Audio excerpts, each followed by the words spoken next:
Benny the Butcher says that he don't think anybody under 30 should be rapping about cooking on the stove. That's before y'all time.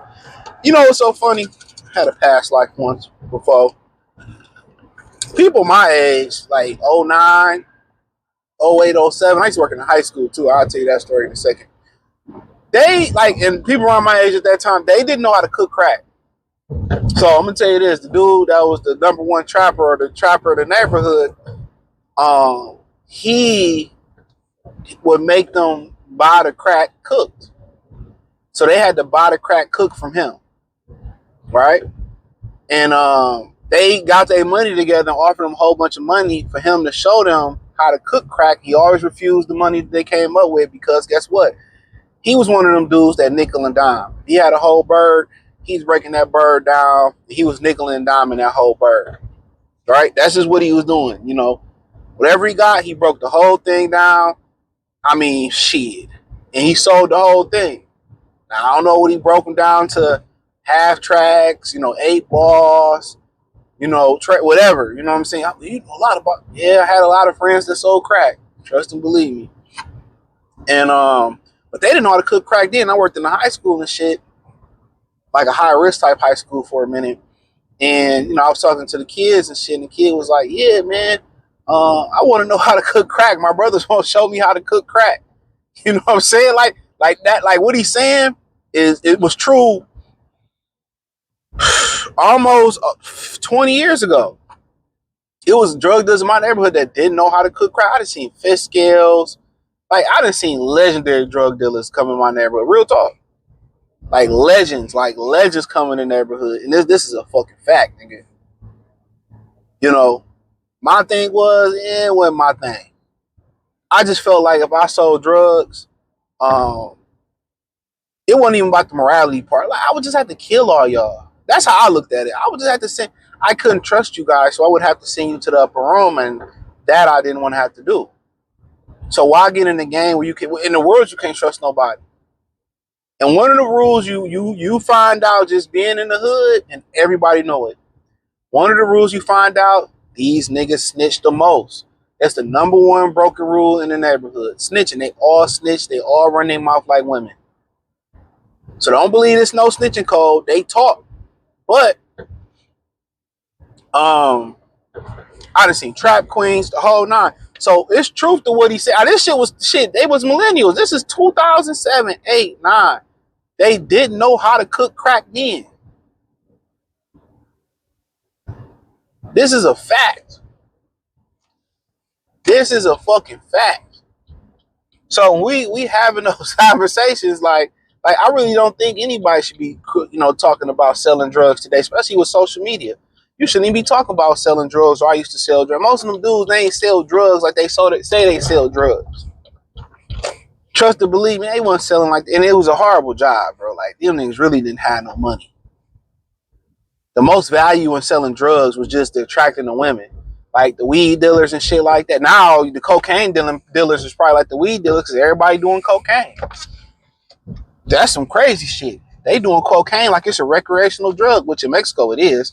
But yeah, they doing cocaine like it's a recreational drug.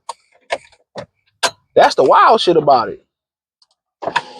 They doing coke like dog. It's just like a regular day in Mr. Roberts' neighborhood. But what's so funny about that post that he put is that's why I did the video, because I remember when I was growing up, the drug dealers around me didn't know how to cook crack.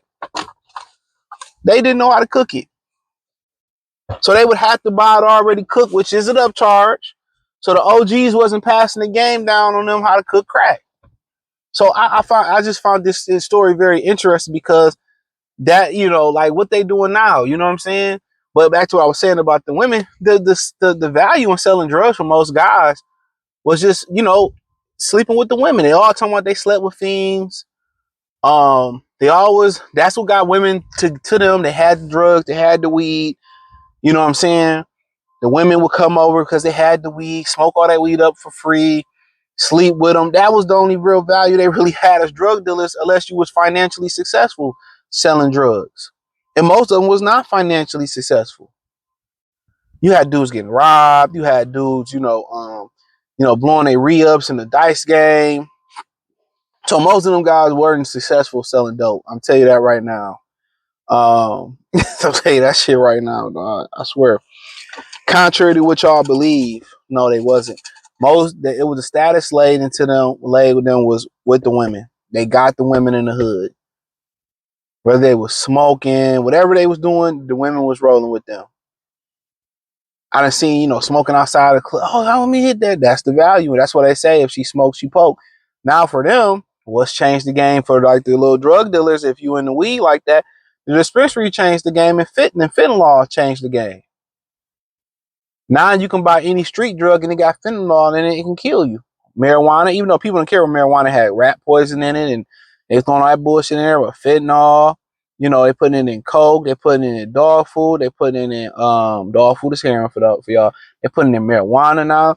So really, you better off going to the dispensary unless you got a consistent plug. So now, the dispensary, the government, they cut the weed man. The weed man value didn't really lie on making no money off weed. It just really relied in ice breaking with the hoes. Or I ice broke with this woman. I smoked with him. She slept with me for a blunt. She smoked, she poked. That's why you get that saying. But really, in general, they shouldn't be rapping about selling drugs. These niggas should be rapping about sleeping with their homeboys because that's what they doing. Doing Molly, doing coke. They doing the drugs. They are the drug users. I ain't never did. Only thing as far as I went far is trying lean, a little bit of lean. That's it. Now I was living down south. I tried a little bit of it. I know how to make it. But that's as far as I went. I smoked some little weed here and there. A little bit of lean, not even a cup full of that shit. Other than that, no, I ain't never want to try no coke, no heroin, no crack, no Molly, no ecstasy, none of that. Like no pills. For what? That was my thing. For what? For the most part, social drinker. This pimping is just pimping, high, under the influence or sober. This game, I'm gonna have game regardless. But yeah, they should be rapping about that. These dudes wasn't really trapping like that, bro. Most of them dudes wasn't trapping like that, bro.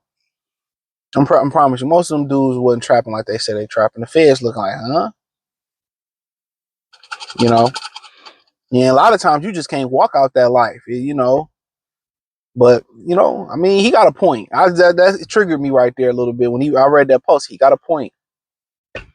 Cause even about 2007, 9, about 17 years ago, see whatever it was, they wouldn't even know how to cook crack then. Promise you, dog. I was there, but hey, hit the link in the description. Follow me on X, Instagram, Facebook, join the Patreon. Won't regret it. Free Game 89 channel, Goodfella TV. Appreciate the love and support. Everything in Linktree, Cash App, Venmo, PayPal. Griselda, nigga.